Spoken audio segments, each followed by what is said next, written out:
Well, good day. It's the 22nd of July, 2021.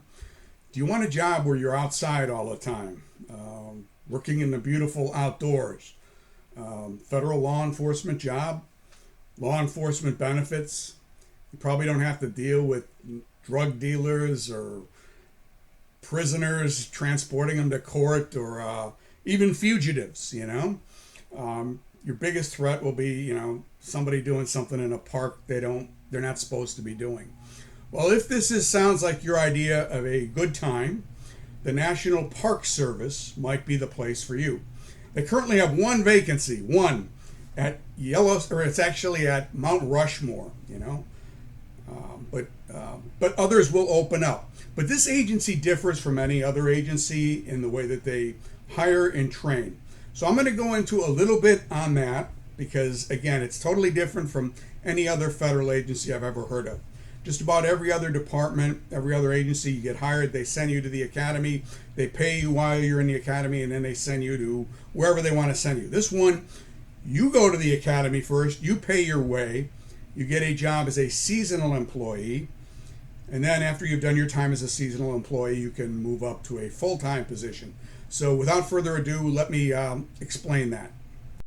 Okay, as I said in the intro, the park rangers are federal law enforcement officers assigned to provide law enforcement, police-type services on a huge amount of property owned by the U.S. government, national parks. Of course, most of the national parks are in, rural areas. There are a few in municipal areas, actually, that are handled, I think, by the park police. But when you get out to the Yellowstone Park or Mount Rushmore, or all of these parks, none of which I've ever visited, I'm sorry to say. This is who does your basic law enforcement. And the qualifications, you got to be a U.S. citizen, 21. You can't be 37 unless you've got military service. They can do that, or your prior federal law enforcement. So they do have the retirement requirement. No convictions for felony or domestic violence. There's a background investigation and drug screening. You do want to work outdoors. That's a big thing. If you don't want to do that, this is not for you. And you have to complete the Park Ranger training program. Now, this is where it gets to be a little bit different. The Park Ranger training program is offered at one of 6 community or universities. Some are universities, some are colleges, but one of 6. And you can see from the screen here where they're at. And I'm put a little video on the training they do at the Northern Arizona University. Now, the difference between this is you pay your own freight. You sign up for the class, you go to the university, inquire, or the community college. They give you some paperwork, a background investigation paperwork, a physical exam. You pay your freight and you pay your tuition. Now, if you're getting a GI Bill, they actually, this counts as post 9/11 GI Bill, so in that case they would pay you. And you do about 700 hours of training, and when you're done you receive a law enforcement commission, which allows you to work as a seasonal park ranger. Now, you may know this, you may not, I didn't, but you do seasonal work because a lot of these parks, some of them are summer parks, some of them are winter parks, but all of them will have positions year-round, full-time.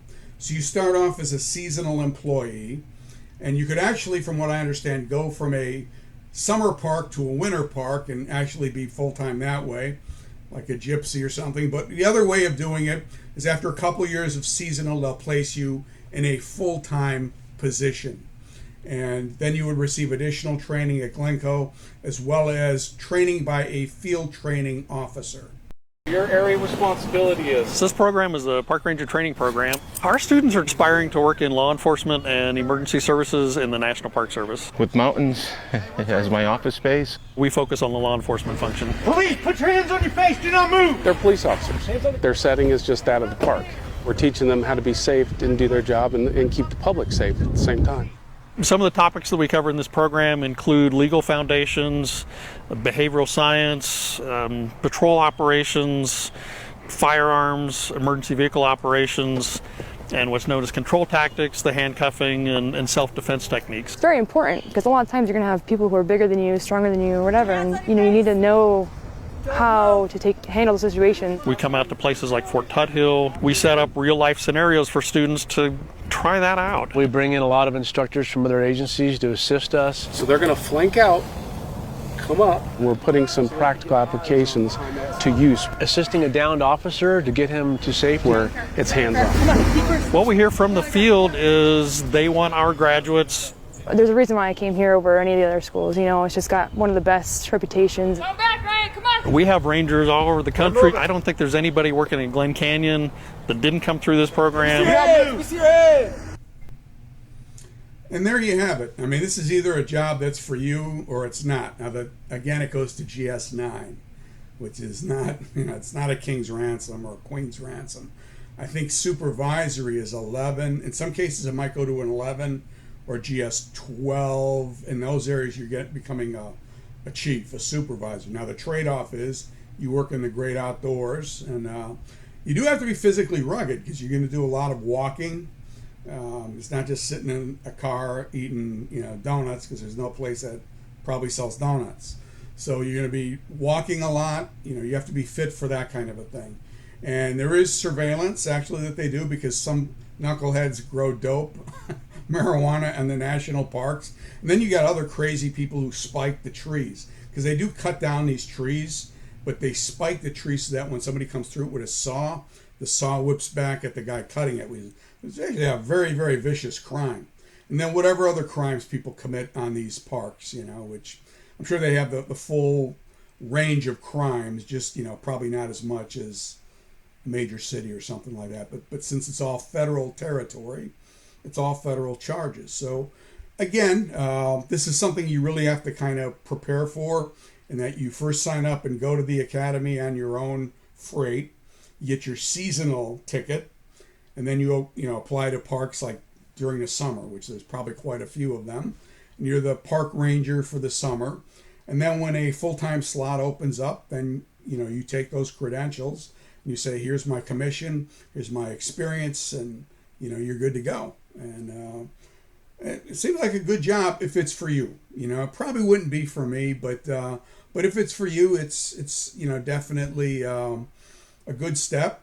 And again, you're living mostly probably in the rural areas that aren't all that expensive. So anyway, I hope you got something out of it. I hope it was informative. And if you want to go into that area, certainly look into it, and certainly look into going to one of those colleges. And you can go right to their webpage and click on that. And there's downloadable medical forms, downloadable background forms, and information on how to apply. Okay, have a good day.